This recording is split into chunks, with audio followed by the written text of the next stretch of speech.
Assalamualaikum warahmatullahi wabarakatuh. Kembali lagi ke channel kami, Guru Desa, dan selamat sore. Hari ini saya ingin mereview, lupa juga mengatakan salam literasi dan salam baca. Sebagian besar dari kalian pasti ada yang di rumah, ada yang melakukan aktivitas karena sedang merebaknya virus corona.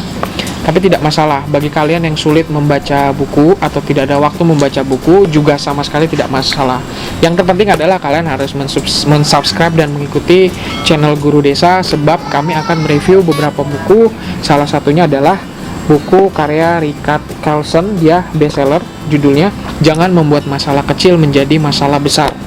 Cara mudah mencegah masalah kecil mengganggu hidup kita. Buku ini diterbitkan di Gramedia, harganya 68.000 untuk daerah Pulau Jawa. Halamannya banyaknya halaman, 234 halaman dengan 100 subbab, di mana setiap subbabnya itu menjelaskan pengalaman penulis dan menjelaskan tentang bagaimana cara kita jangan memperbesar suatu masalah, ya. Jadi sebenarnya inti atau poin penting dari buku ini adalah bagaimana kita menikmati hidup, bagaimana kita menjalani hidup bukan tanpa masalah, tapi adalah jangan membuat masalah yang besar menjadi rumit, jangan membuat masalah kecil menjadi masalah yang besar. Kenapa? Sebab secara ilmiah dan secara kesehatan, masalah kecil yang menjadi masalah besar di buku ini menjelaskan akan membuat kita menjadi penyakitnya apa aja, bisa stres, depresi, dan yang lainnya. Terus apa sih yang namanya masalah kecil yang dibesarkan, ya kan? Yang di buku ini sangat banyak. Sebenarnya masalah kecil yang dibesarkan ada 100, sebenarnya banyak banget. Kalian bisa lihat. Cuman saya akan menarik garis besar dari buku ini bahwa tidak selamanya masalah yang kita dapatkan itu kita besar-besarkan atau kita banggakan sehingga kita menganggap masalah itu harus diberi perhatian. Yang pertama bagi saya bahwa yang namanya masalah itu muncul dari pikiran kita, bukan dari orang. Jadi lebih kepada internal dibandingkan eksternal.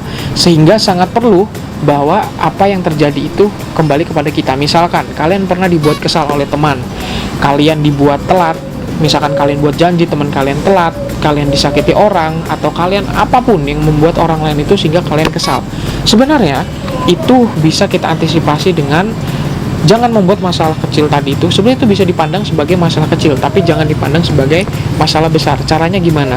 Di buku ini menyarankan maafkan masalah teman Anda atau kesalahan teman Anda. Jadi ketika teman kalian itu melakukan, kalian dibohongin, misalkan kalian dibohongin, kalian dicurangin, kalian disakitin, kalian hanya perlu memikirkan bahwa itu terbaik buat kalian. Terbaik buat kalian itu artinya adalah bisa melatih kesabaran, bisa melatih daya tahan kalian, dan bisa melatih lainnya. Jadi buku ini bukan berarti menyampingkan atau enggak meniadakan masalah, tapi bagaimana memanage masalah. Makanya di buku ini sering dikutip beberapa pakar manajemen stres, bagaimana mengatur masalah-masalah yang tadi itu. Terus kemudian adalah masalah kehidupan yang kompleks. Kalian pasti sering diomongin sama orang baik buruknya, kalian misalkan punya fisik yang buruk, kalian punya penampilan buruk dan lainnya. Di buku ini menjelaskan bahwa itu sangat masalah kecil, bukan masalah besar. Jadi masalah kecil dan besar ini ingin memberikan dukungan kepada Anda kalau kita harus fokus kepada apa yang menjadi prioritas buat kita. Masalah-masalah yang tidak membuat prioritas kita itu nggak usah dipertimbangkan. Dan yang perlu kalian ingat bahwa masalah yang harus kalian perhitungkan, masalah yang harus kalian selesaikan adalah masalah yang bisa membuat kalian berkembang, masalah yang bisa membuat kalian mendapatkan pembelajaran di sisi tadi itu, dan masalah yang membuat kalian lebih dewasa.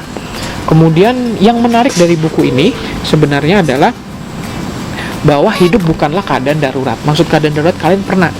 Jadi kalian itu pasti pernah merasa kalian tuh nggak sibuk, tapi kalian merasa so sibuk. Ya, kalian merasa so sibuk, artinya kalian kayak bangun, kalian tuh ngerasa harus, wah gue harus ngapain nih, gue harus ngapain, karena banyak kegiatan, banyak begini. Di buku ini menyarankan kalian untuk santai aja. Hidup ini nggak darurat kok. Hidup ini nggak besok kiamat kok. Hidup ini bukan berarti kalian itu kayak lagi dikejar-kejar sesuatu, kalian dalam kondisi perang dan yang lainnya gitu loh.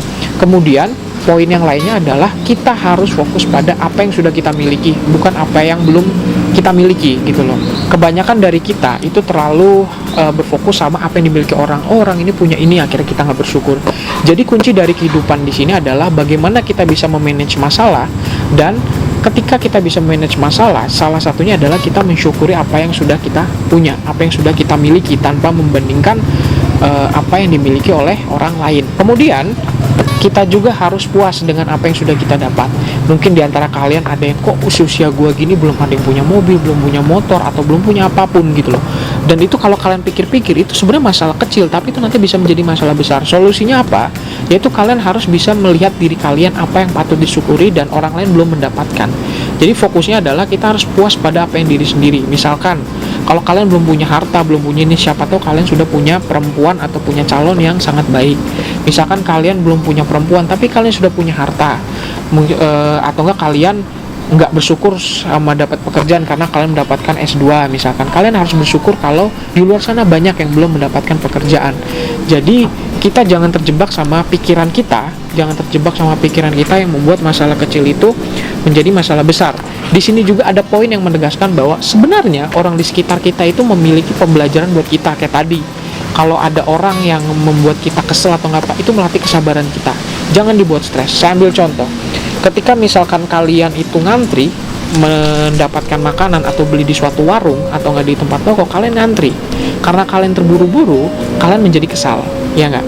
Tapi kalian pernah mikir nggak, itu bisa menjadi masalah kecil atau masalah besar? Tapi kalian harus lihat bagaimana orang-orang di sekitar kalian itu ngantri, tapi dia tidak mengeluh atau tidak merasa kesal. Mungkin di sebagian dari mereka itu ada juga yang sedang darurat atau nggak sedang buru-buru gitu loh, sehingga dia harus menyelesaikan. Jadi ini terjebak dalam pikiran kita gitu loh. Ketika kita merasa masalah kecil menjadi masalah besar, jangan salahkan lingkungan sekitar, tapi kita harus menyalahkan diri sendiri bagaimana kita berpersepsi kepada tanpa yang itu tadi gitu loh, keluar dari persepsi tadi. Terus yang terakhir, poin yang ingin sampaikan adalah jangan terlalu berharap yang berlebihan terhadap sesuatu yang belum terjadi. Perlu kalian ketahui bahwa apa sih yang membuat kita kecewa? Karena sesuatu itu tidak berjalan dengan apa yang kita inginkan, sesuai tidak yang harapkan. Jadi saya punya quote bahwa sebenarnya kalau kalian ingin membuat Tuhan itu tertawa sama Anda, cobalah Anda berbicara tentang rencana-rencana Anda kepada Tuhan. Tuhan pasti tertawa. Maksudnya apa?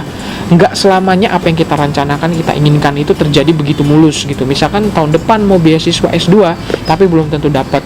Sudah, itu bukan masalah besar gitu loh. Itu bisa menjadi masalah besar ketika masalah kecil ini kalian tumpuk-tumpuk, kalian kecewa gitu loh. Jadi bahasanya kita lakukan sesuatu sekarang, harapan boleh, optimis boleh dengan ukuran, tapi perlu jangan kecewa juga. Ketika ini tidak terjadi, ya sudahlah, kita bisa ngejar tahun depan dan tahun depannya. Mungkin itu aja yang bisa saya sampaikan. Poin pentingnya dari jangan membuat masalah kecil menjadi masalah besar. Bisa beli di Gramedia atau nggak bisa beli di toko Guru Desa Bookstore, banyak buku diskon dan buku lainnya.